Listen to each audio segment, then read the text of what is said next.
उल्टे मुंह बड़ी बात ही होगी। देश में इस समय मैं आंदोलनों के भविष्य को बहुत निराशाजनक रूप में देखता हूँ।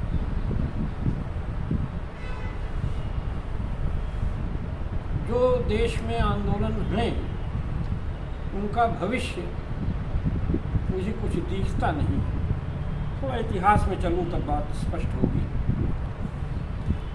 1857 का जो प्रथम स्वतंत्रता संग्राम था वो अचानक यूं ही नहीं शुरू हो गया था। उसके पहले देश में जगह जगह जमीनी स्तर पर, तृणमूल स्तर पर आदिवासियों के संघर्ष चले थे। जगह जगह लोगों ने कंपनी राज का विरोध करना शुरू किया था। तो देश में जो जगह जगह छिटपुट आंदोलन चल रहे थे उससे देश में एक माहौल बनता गया और उस माहौल बनने का असर ये हुआ कि 1857 की बड़ी क्रांति हुई। हम ये कह सकते हैं कि वो लगभग नेशन वाइड मास मूवमेंट था, जन आंदोलन था। कोई बड़ा जन आंदोलन खड़ा होने के लिए पूर्व शर्त है कि पहले देश में जगह जगह छोटे छोटे स्तर पर स्वतः स्फूर्त जो जनउबाल हैं वे आलोड़न विलोड़न करते रहेंगे तो एक माहौल बनेगा। दूसरा आंदोलन मैं लूँगा 1905 में जो बंग भंग विरोधी आंदोलन के रूप में जो स्वदेशी आंदोलन आया था, वो भी उसके पहले बहुत सारे देश में स्वदेशी के पक्ष में काम हुए थे। जैसे राम सिंह कूका के नेतृत्व में कूका समुदाय के लोगों ने तय किया था कि हम सरकारी नौकरियां नहीं लेंगे, सरकारी खिताब नहीं लेंगे, अपनी भाषा में अपना काम करेंगे, अपने झगड़े जो है वो सरकारी अदालतों में नहीं सुलझाएंगे और आपस में सुलझाएंगे, अपना बना कपड़ा पहनेंगे। तो इस तरह से महाराष्ट्र में भी था। शायद एक निराशा का माहौल रहा होगा कि देश में विक्टोरिया का साम्राज्य कायम हो गया है,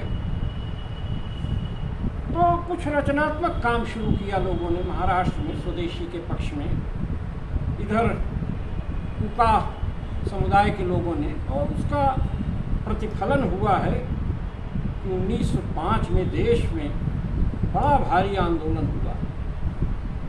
जन आंदोलन उसको कहेंगे जहां जनता स्वतः स्फूर्त ढंग से अपने आप निर्णय लेकर के कुछ करने लग जाती है। 1857 में भी ऐसे उदाहरण हैं।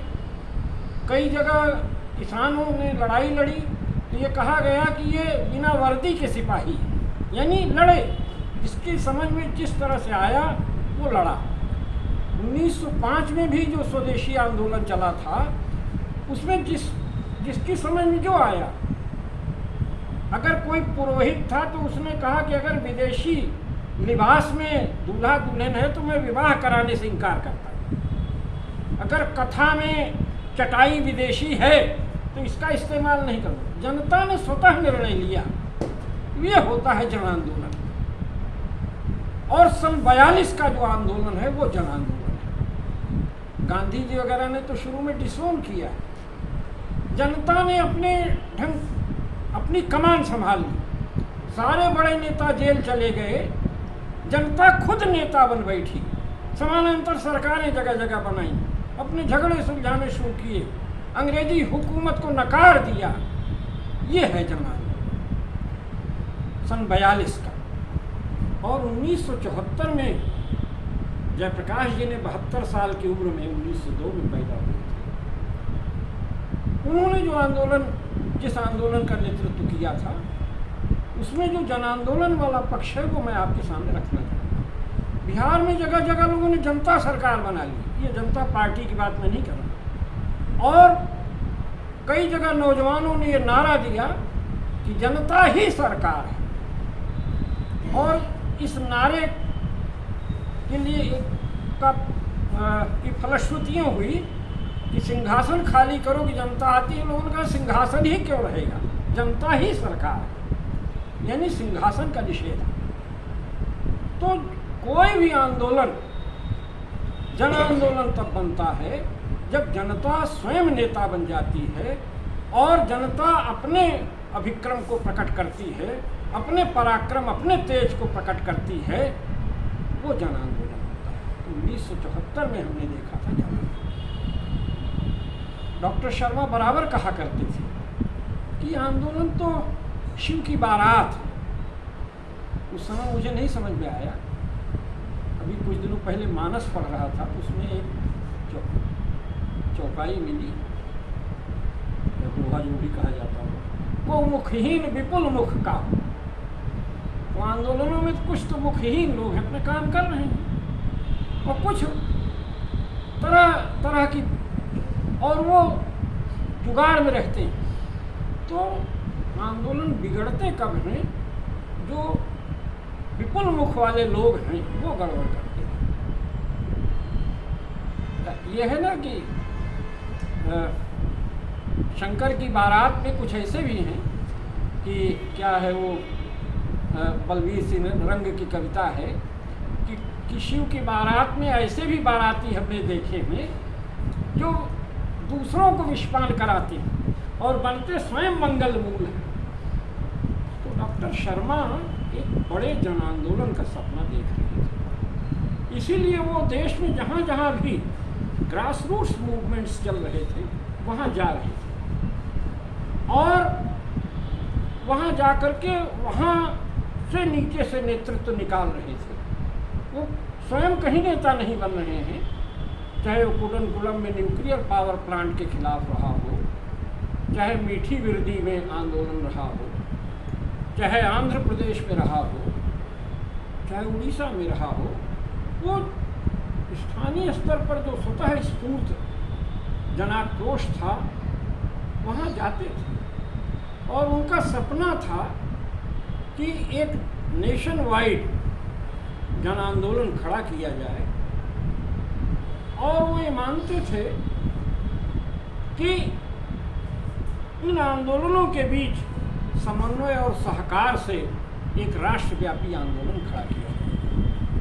अन्ना आंदोलन जब चला था तब डॉक्टर साहब बहुत शंकित हुए थे। उन्होंने एक लेख भी लिखा था। उन्हीं दिनों अमेरिका में ऑक्यूपाई वॉल स्ट्रीट मूवमेंट चल रहा था। तब उन्होंने लेख लिखा था कि दुनिया में कारपोरेट विरोधी लहर चल रही है और भारत में एक बेसुरा राग चल रहा है। और डॉक्टर साहब ने ये देख लिया था कि जो देशव्यापी जन आंदोलन की हम संकल्पना कर रहे हैं उसके लिए सबसे बड़ा रोड़ा जो है वो अन्ना आंदोलन है। डॉक्टर साहब आम आदमी पार्टी के बनने के समय ही चले गए। वो हमने देखा कि हमारे आंदोलन के जितने साथी थे सब आम आदमी पार्टी में चले गए और अपना मुद्दा। तो मित्रों, आंदोलन तो युवा खड़ा करता है। युवा जब मैं कहता हूँ तो ऐसा नहीं उम्र से ही युवा हो सकता है कोई युवा बुढ़भस मानसिकता का शिकार हो, युवा न हो। जैसे बुजुर्ग कह रहे थे तो मुझे याद आई नगर स्वराज में कविता आई थी कानपुर से, लेखक कवि का नाम तो मैं भूल रहा हूँ, जीपी पर थी, हमने छाप दिया, लोगों ने बड़ी आपत्ति की कि पर कविता नहीं चली। उसमें था, लाइनें मुझे याद, दबे न बूढ़ों के दावे से तरुणों का सेनानी हो, दुनिया जाने 74 में 42 का पानी, आयु 73 कला 72 क्रांति कर्म विज्ञानी है। तो हम अपने को बूढ़ा नहीं मानते, बुजुर्ग नहीं मानते हैं, हम तो अपने को मानते हैं कि हम अभी छात्र हैं, विद्यार्थी हैं, सीखना चाहते हैं। आंदोलनों को हमने एक कहावत है ना कि शादी भले न की हो लेकिन बारातें खूब अटेंड की हैं। तो भले मैं आंदोलनों में नायकत्व की भूमिका में नहीं रहा, सेनापति नहीं रहा, सिपाही नहीं रहा, क्योंकि आंदोलन का सिपाही बनना भी बहुत कठिन काम है। उसका वर्णन तो माखनलाल चतुर्वेदी ने किया है, सिर पर प्रलय नेत्र में मस्ती, मुट्ठी में मन चाही, लक्ष्य मात्र है मेरा प्रियतम, मैं हूँ एक सिपाही। तो सिपाही बनना तो बड़ा कठिन काम है। लेकिन हमने उन दिनों के नारे जो सुने थे या आज तक याद है। एक नारा है, हमला चाहे जैसा होगा हाथ हमारा नहीं। कितनी बड़ी बात है। एक तरफ बर्बर सत्ता है, लाठी गोली लेकर के दमन कर रही है, और यहाँ नौजवान नारा लगा रहे हैं, हमला चाहे जैसा होगा हाथ हमारा नहीं। दूसरा नारा था, दम है कितना दमन में तेरे, देख लिया है देख लिए। देखेंगे तुम्हारे दम में कितना ये तो दमन कर सकते हो, तुम्हारी ताकत देखिए। याद आ गया मुझे कि राम प्रसाद बिस्मिल जब गाया करते थे, सरफरोशी की तमन्ना अब हमारे दिल में है, देखना है जो कितना बाजू एक कातिल में। यानी सशस्त्र क्रांतिकारी और अहिंसक आंदोलनकारी दोनों इस बिंदु पर एक है कि ठीक है, जितना दमन करना हो करो। और वो दिन हमने देखे हैं। आज़ादी बचाओ आंदोलन में भी जब हमने देखे, जब नारे लगते थे तो चित्त स्पंदित हो जाता था। बहुराष्ट्रीय कंपनियों के खिलाफ लड़ाई, आज़ादी की नई लड़ाई। जेपी आंदोलन में तो अच्छे नारे थे, सेनानी करो प्रयाण अभय भावी इतिहास तुम्हारा है, ये नखत हमा के बुझते हैं सारा आकाश तुम्हारा है। और जेपी का जो चरित्र बल था वो हम लोगों को आकर्षित करता था। जब हम लोग दिनकर की कविता पढ़ते थे, गंगा के पानी में देखो परछाई आग लगाती, तब लगता था कि हम, तो मुझे लगता है मैं आस्तिक हूँ, यदा कदा रामचरितमानस देख लेता हूँ। रामचरितमानस में एक जगह अच्छी बात कही गई, सारे देवतागण निराश होकर के, उसमें है ना कि जन डरपहु मुनि सिद्ध सुरेशा, तुम्हें लाग धरी है नरवेशा, अनसन सहित मनु जाओ। तो उसमें कैसे जाओ बंदर भालू बन के रहो, हम आ रहे हैं। तो हमको लगता है कि हम लोग बंदर भालू की भूमिका में हैं, लोकनायक की जरूरत है देश को। इसीलिए देश में अन्ना आंदोलन के आने से सारे आंदोलनों पर तुषारापात हो गया। माइनिंग के खिलाफ जो आंदोलन चल रहे थे, विस्थापन के खिलाफ जो आंदोलन चल रहे थे, विकास के नाम पर जो विनाशकारी प्रकल्प लग रहे थे उनके खिलाफ जो आंदोलन चल रहे थे, सारे आंदोलनों का सफाया हो गया। और सारे आंदोलनकारी जो है वो सत्ता के गलियारों में चले गए। तो इसलिए इस समय मुझे लगता है कि देश में फौरी आंदोलनों की बात अलग है। फौरी आंदोलनों में तो है भाई बीए में सीट बढ़ा दीजिए, कोर्स कम कर दीजिए, फीस बढ़ गई है घटा दीजिए। फौरी मांगों के लिए जो आंदोलन चलते हैं उनकी बात मैं नहीं कर रहा हूँ। जो बुनियादी परिवर्तन के लिए आंदोलन चलते हैं, जो मानस परिवर्तन के लिए आंदोलन चलते हैं, जो आत्मशोधन के लिए आंदोलन चलते हैं, उस तरह का कोई आंदोलन इस समय देश में नहीं है। इस समय एक सन्नाटा पसरा हुआ है। भविष्य के आंदोलनों के लिए तैयारी हो सकती है, क्योंकि क्रांति जो है वो क्रांतिकारी नहीं करते हैं, परिस्थितियाँ क्रांति की होती हैं और क्रांतिकारी उसमें अग्रणी भूमिका निभाना शुरू कर देता है। कब कौन सी चिंगारी क्रांतिकारी बन जाए ये हम नहीं कह सकते।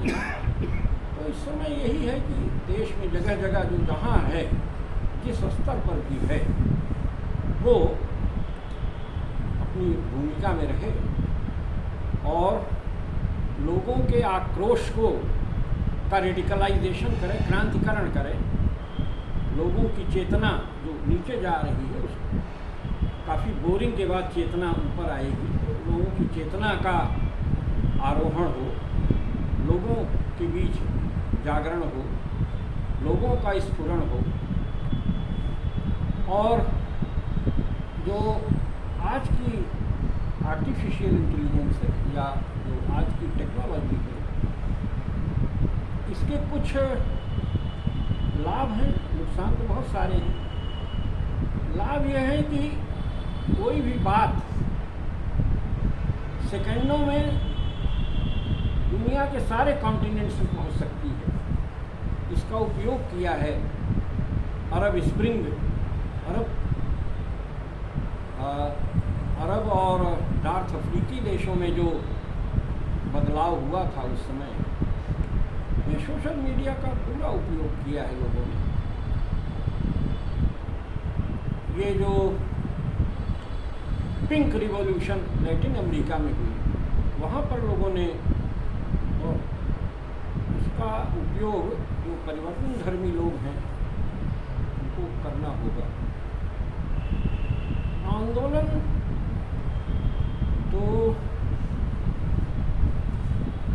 व्यक्ति स्वयं से शुरू करता है और इसमें सारी प्रक्रियाएं साथ चलती हैं। कुछ लोग मानते हैं कि जब हम गौतम बुद्ध हो जाएंगे, मैं विनोबा जी के ही संदर्भ में बात कर रहा हूँ, तब अंगुलीमाल आएगा हमारे सामने, उसका स्वतः हृदय परिवर्तन हो जाएगा। तो विनोबा जी ने ये प्रतिपादित किया था कि भाई आप अपनी अहिंसा का को इतने उच्च स्तर तक ले चलिए कि आपके सामने कोई आतताई आए तो उसका हृदय परिवर्तन हो जाए। तो डॉक्टर लोहिया ने सवाल उठाया था कि जब तक हम गौतम बुद्ध न बनेंगे तब तक क्या हम अन्याय सहते रहेंगे? यानी आप लोगों को आंदोलन से विरत कर रहे हैं। आप कह रहे हैं कि आप गांव में स्वराज खड़ा कीजिए, केंद्र सरकार क्या करती है इससे कोई मतलब नहीं। जयप्रकाश जी बहुत दिनों तक पीछे पीछे लगे रहे, तब उन्होंने कहा कि मित्रों 17 साल तक मैं ठंडा लोहा पीटता रहा और अब लोहा जाकर के गर्म हुआ है। पॉलिटिक्स ऑफ कंसेंसस बहुत हो चुकी है, पॉलिटिक्स ऑफ कन्फ्लिक्ट। तो विनोबा जी का काम, उन्हीं के जो पट शिष्य रहे हैं धीरेन्द्र मजूमदार, उनके शब्दों में मैं आपके सामने रखना चाहूँगा कि क्रांति के काम में और राहत काम में फ़र्क है। राहत का काम यह है, कोई भूखा है हमने 2 किलो अनाज दे दिया, किसी को चोट लगी है हमने मरहम लगा दिया, ये आवश्यक है, ऐसा नहीं है कि मैं इसको निरर्थक मानता हूँ। लेकिन भूख क्यों है, इस सिस्टम में गैर बराबरी क्यों है, इसकी चेतना का तो जागरण नहीं हो रहा। तो इसीलिए विनोबा जी का जो काम था वो राहत का काम था, प्रोडक्शन रिलेशंस को बदलने का काम नहीं था, इकोनॉमिक रिलेशंस को बदलने का काम नहीं था। वो काम था राहत का काम था, पुण्य का काम था। कभी कभी हम लोग जिस देश में यहाँ पुण्य परलोक सुधारने के लिए भी काम किया जाता है, तो तमाम लोगों ने ज़मीनें दी भाई।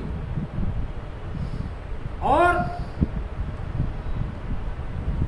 विनोबा जी की सारी यात्रा, क्योंकि उन्होंने भूदान आंदोलन शब्द कहा था, उसके पहले वो यज्ञ कहते थे, भूदान यज्ञ, आंदोलन कहा था। सारी यात्रा जो उनकी थी, सरकारी जीप में, बीडीओ के जीप में सारा सामान उनका लद करके पहुंच जाता था और वो अपना पैदल पहुंच जाते थे। ये रेडियो अमेरिका गए थे जवाहरलाल जी, तो वहाँ लोगों ने कहा कि लैंड गिफ्ट मूवमेंट, इतना बड़ा आंदोलन आपके देश में चल रहा है, उस पर कुछ आपका आकाशवाणी प्रसारित नहीं कर रहा है। तो जवाहरलाल जी आए और उन्होंने आकाशवाणी के बड़े अधिकारियों को तलब किया, कहा आचार्य विनोबा जी की इतनी बड़ी पदयात्रा चल रही है देश में और आप लोग कुछ नहीं दे रहे हैं। तो जो 2 सज्जन विनोबा जी का इंटरव्यू लेना चाहते थे, वो विनोबा जी के पास गए कि आपसे बात करनी है। तो विनोबा जी ने कहा कि शाम को करेंगे। तो अब वो उन्होंने पूरा वर्णन किया है किस तरह से। अब विनोबा जी के पीछे पीछे वो भी बेचारे पैदल चले, उनका तो कचूमर निकल गया, क्योंकि इतना पैदल चलने का अभ्यास नहीं था। बाद में विनोबा जी ने विनोबा जी ने उसमें भी अच्छा उत्तर दिया। विनोबा जी से पूछा कि आपका उत्तराधिकारी कौन होगा, तरह तरह से होगा। कहा ये जो पक्षी उड़ रहे हैं ये हमारे उत्तराधिकारी। व्यापक अर्थों में सही है, सही है, कृति ही हमारी, लेकिन उनकी तो समझ में कुछ आया। तो आंदोलनों के नाम पर छद्म चीज़ें बहुत आती हैं। सत्ता के खिलाफ सत्ता प्रतिष्ठान के खिलाफ लोग नहीं खड़े हो पाते।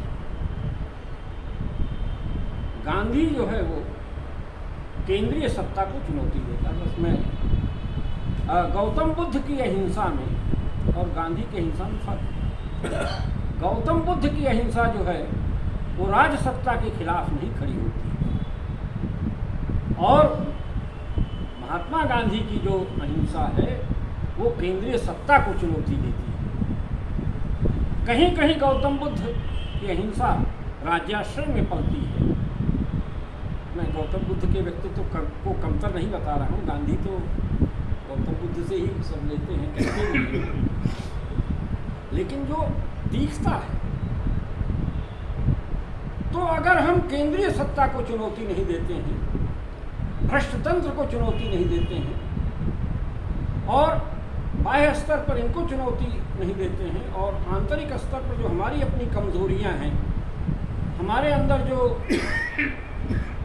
विसंगतियां हैं, हमारे अंदर जो कमजोरियां हैं, अगर हम तो ये सब होगा जब आंदोलन में हम उतरते हैं। इसलिए जयप्रकाश जी ने कहा था, जब 1 साल की पढ़ाई छोड़ने के लिए नौजवानों का आह्वान किया था, तब उनका भाषण था, बहुत सारी बातें उन्होंने कही थी। उन्होंने कहा था कि जब गांधी जी का असहयोग आंदोलन चला था तो वो देश के नौजवानों के लिए, किसानों के लिए सबसे बड़ी पाठशाला थी। लोगों ने स्वावलंबन का पाठ सीखा, अन्याय के प्रतिकार करने का सीखा, अपने को अभिव्यक्त करने की बात सीखी। इसीलिए जयप्रकाश जी बहुत चिंतित थे। उन्होंने कहा ये डायमेंशन होना चाहिए। तो डॉक्टर साहब ने ओपन यूनिवर्सिटी का सुझाव जेपी के सामने रखा था और जेपी ने कहा था कि किसी बड़े व्यक्ति को उसका कुलगुरु सोचा जाए। तो डॉक्टर शर्मा के दिमाग में महादेवी वर्मा जी का नाम आया था। महादेवी जी से कुछ चर्चा हुई थी या नहीं, ये तो नहीं पता चला। तो ये था कि आंदोलन जो है वो सबसे बड़ी पाठशाला है। उसमें हमारा चरित्र निर्माण होता है, समूह के साथ हम कैसे रहते हैं और हम चिर तरुण रहते हैं। आंदोलनकारी वही होता है जिसमें संवेदना होती है, करुणा होती है, जो युवा होता है, प्रतिपल बदलती परिस्थितियों से जो जूझ सकता है। अब तो क्योंकि उस तरह की बात है नहीं, तो उस तरह का साहित्य भी हमको नहीं मिलता है। जैसे माखनलाल चतुर्वेदी का मैं अभी कुछ दिनों पहले पढ़ रहा था, तरुणाई का आवाहन करते हुए उन्होंने लिखा था, द्वार बलिका खोल चल भूडोल कर दे, एक हिंगिर एक सिर का मोल कर दे, मसल कर इरादों से उठाकर, 2 हथेली है कि पृथ्वी गोल कर दे। यानी ये चपटी पृथ्वी है, इसको गोल कर दो तो। और उसमें जो अंतिम बात कही वो विश्व असी का नहीं संकल्प का है। असी मतलब तलवार का नहीं, विश्व असी का नहीं संकल्प का है। हर प्रलय का कोण काया कल्प का है। हमारे यहाँ कहा भी गया, संकल्पात सृष्टि। ब्रह्म ने कोई बैठ करके रचना नहीं की, संकल्प किया और सृष्टि आ गई। तो जो आंदोलनकारी होता है वो संकल्प करता है, उसका जो संकल्प प्रस्फुटित होता है लोगों के साथ, तब आंदोलन। और सब एक साथ गुरु का बाग सत्याग्रह में दीनबंधु एंड्रूज ने लिखा है कि नौजवानों के जत्थे जाते थे और अंग्रेज जो थे, अंग्रेज भारत के ही सिपाही, उन पर डंडे चलाते थे और उधर वो मरहम पट्टी लिए हुए बहनें तैयार रहती थी, तुरंत मरहम पट्टी, और लगातार ये सत्याग्रह चला। यानी ये जो पराकाष्ठा है कि दम है कितना दमन में तेरे, देख लिया है देखेंगे, ये वही जज्बा होता है। तब आदमी चुनौती देता है कि तब देखें ये सत्ता कितनी बर्बर है बौराई है। बर्बर सत्ता के खिलाफ खड़ा वही व्यक्ति हो सकता है जो इस तरह की भावना रखता है। और कंप्रोमाइज़ करने के लिए तो ठीक है भाई कि हम इसके साथ रहना है तो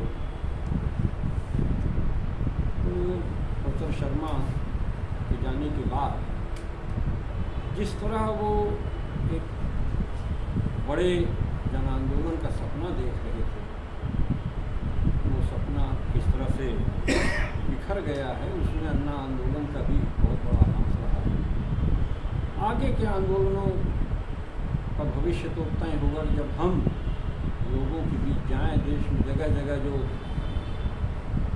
अन्याय है, संगठित भ्रष्टाचार है, उसके खिलाफ जगह जगह जो लोगों का आक्रोश प्रस्फुटित होता है।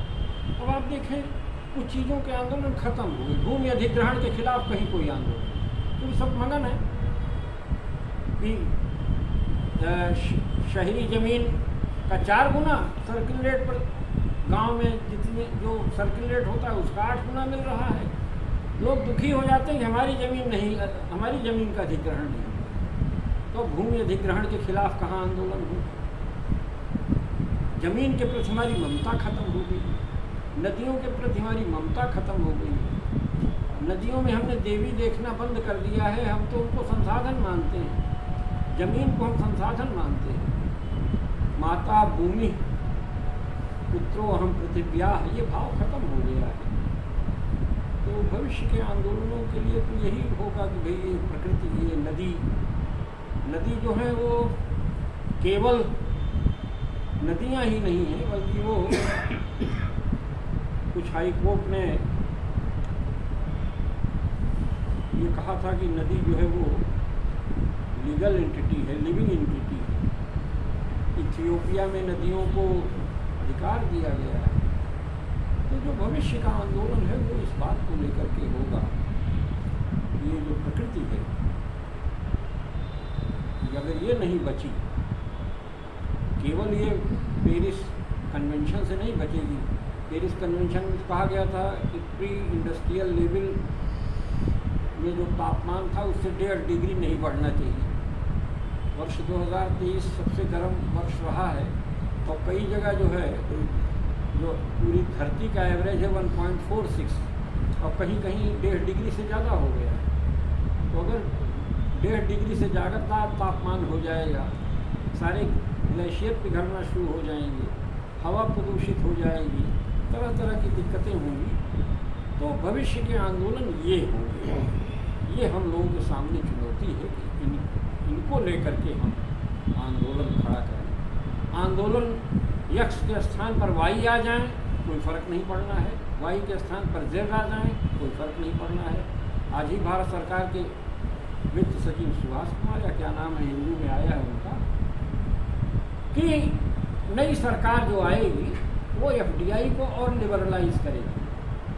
अब उनसे पूछे कि आप कौन होते हैं कहने वाले, देश में चुनाव हो रहे हैं, नई सरकार आए, नई सरकार बोले। यानी वो अभी से कह रहे हैं कि स्पेस सेक्टर को तो लिबरलाइज किया गया है और सेक्टर्स को भी हम लिबरलाइज करेंगे।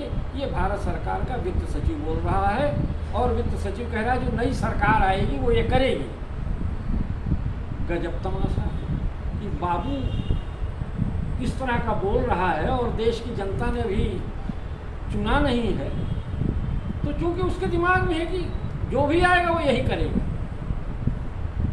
एक तो ये है कि 100 दिन का एजेंडा तैयार करने को मंत्रालय से कहा गया है, तो उसने अपना तैयार किया होगा 100 दिन का एजेंडा। तो ये कि अगर ये सरकार कम बैक करती है तो ये, और दूसरी आएगी तो वही यही करेगी, तो उसको पूरा यकीन है।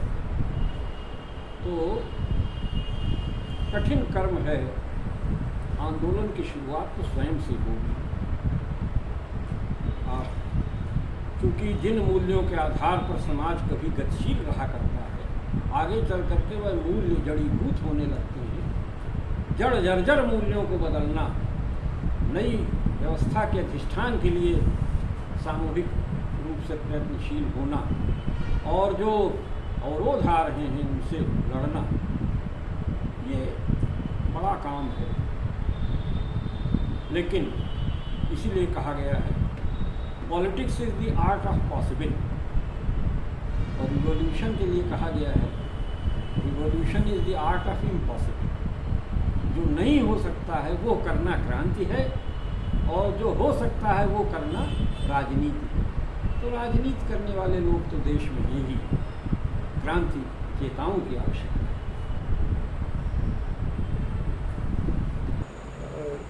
हम जिन आंदोलनों की बात कर रहे हैं वो 2-3 प्रकार के आंदोलन हैं। अगर किसान आंदोलन की बात करेंगे तो उसका एक लक्ष्य था।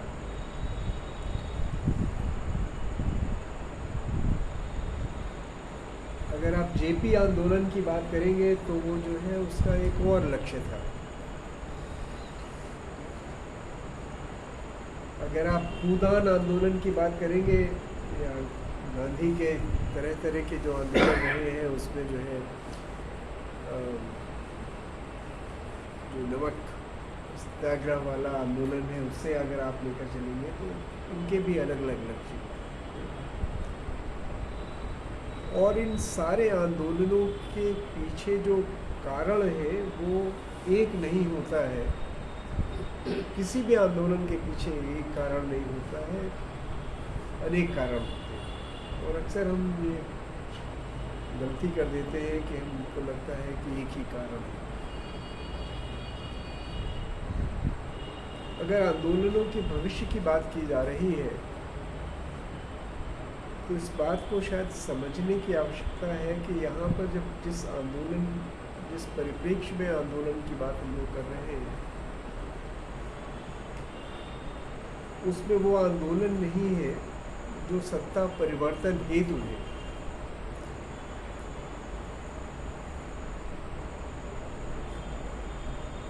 जिन आंदोलनों की बात की जा रही है वो एक नया समाज बनाने की आंदोलन है। और जब कहा गया कि जो है बहुत विश्वास नहीं जगता है कि जो नए आंदोलन आएंगे उनमें बहुत विश्वास किया जा सकता है, वो नया समाज बनाएंगे, वैसा मुझे लगता है। हुआ ये है कि जो 2 तरह के समाज जो है बन रहे हैं उनमें से एक समाज ऐसा है जो कि कभी सहकार पर आधारित हुआ करते थे। अगर आप सारी की सारी एशिया वाली संस्कृतियों को देखें, आपने बुद्ध का नाम लिया, तो ये सारे के सारे ऐसे थे जिसमें सहकार था, जिसमें पारस्परिकता थी। और अगर आप पश्चिमी आंदोलनों को देखेंगे तो उसमें पारस्परिकता नहीं है, उसमें मैं है, उसमें हम नहीं। वो आंदोलन जिसमें कि